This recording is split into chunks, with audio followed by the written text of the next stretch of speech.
पापड़ होला खली खली खली माझी जी के छाप माझी जी के छाप म्यूजिक बाय राज गोविंद।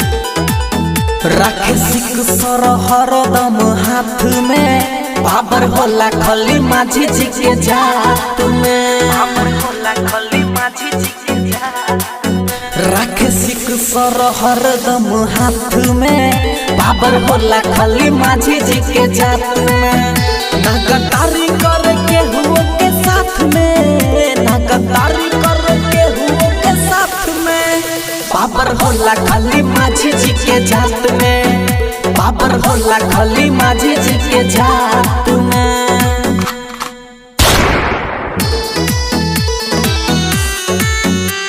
अभी आप सुन रहे हैं RR रिकॉर्डिंग स्टूडियो से। ठान देवेला एक बेर जे करके सब दिखावेला दुश्मन खातिर दुश्मन होवे दोस्त ल जान लुटावेला पापड़ होला खली खली खली माझी जी के जात ठान देवेला एक बेर जे करके सब दिखावेला दुश्मन खातिर दुश्मन होवे दोस्त ल जान लुटावेला